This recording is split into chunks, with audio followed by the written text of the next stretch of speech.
గౌరవనీయులు మాజీ మంత్రివర్యులు హరీష్ రావు గారు, మంత్రిని ఒకరిని ఉన్నాను అధ్యక్ష, ఎవరూ లేరని అనటం నేను ఇంకా మంత్రిలాగా హరీష్ రావు గారు కనబడుతున్నట్టు లేదు.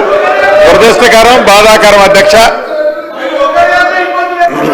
మీరు అనుమతిస్తే తమరు అనుమతిస్తే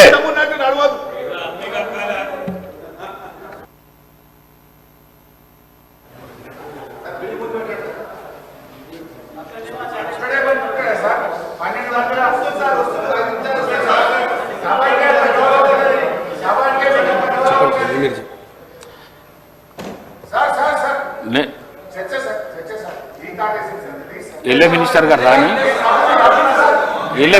రాని నేను కొంతమంది మంత్రులు అక్కడ మండలిలో ఉన్నారు, కొంతమంది ఈడ ఉన్నారు. ఎల్ఏ మినిస్టర్ గారిని పిలిపిస్తున్నా. నేను పిలిపించినాక మీ ప్రశ్నకు సమాధానం చెప్పిస్తా. నేను పిలుస్తా. ముందు బిల్లు కానీ, గవర్నమెంట్ బిల్లు అయితే కానీ, ఇది ఇంపార్టెంట్ కదా. ఇది రాష్ట్ర ప్రజల శ్రేయస్సు గురించి కదా. ఇది రాష్ట్ర ప్రజల శ్రేయస్సు గురించి కదా ఈ బిల్లు. కానీ బిల్లు అయినాక నేను మీతో మాట్లాడుతూ అంటున్నా కదా. నేను స్పీకర్ చంబర్ పిలిచి మాట్లాడతా. నేను ఇప్పుడైతే బిల్లు అయితే కానీ బిల్లు అయినాక తీసుకుందాం. ఒక సభ్యుని గురించి రాష్ట్ర శ్రేయస్సును ఈ విధంగా మీరు సభా సమయాన్ని వృధా చేసుకుంటూ, ఇది చాలా పొరపాటు. హరీష్ రావు గారు, మీరు చాలా సీనియర్ శాసనసభ్యులు. హరీష్ రావు గారు, మీరు చాలా సీనియర్ శాసనసభ్యులు.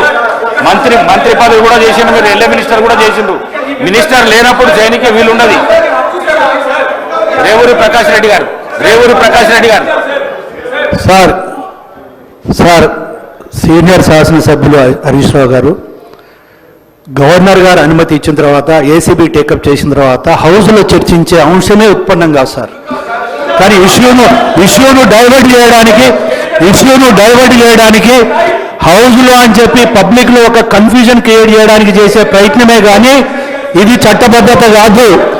ఒకసారి కేసు ఏసీబీ పోయిన తర్వాత, గవర్నర్ గారు అనుమతి ఇచ్చిన తర్వాత శాసనసభలో చర్చించే అంశమే రాదు అని చెప్పి మీ ద్వారా సభ్యులకు నేను రిక్వెస్ట్ చేస్తున్నాను సార్.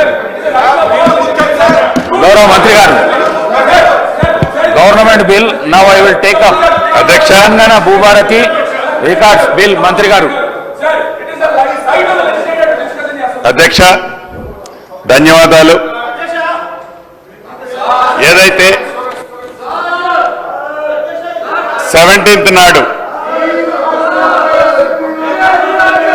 18th నాడు ఈ సభలో రాష్ట్రాల్లో ఉన్న లక్షలాది మంది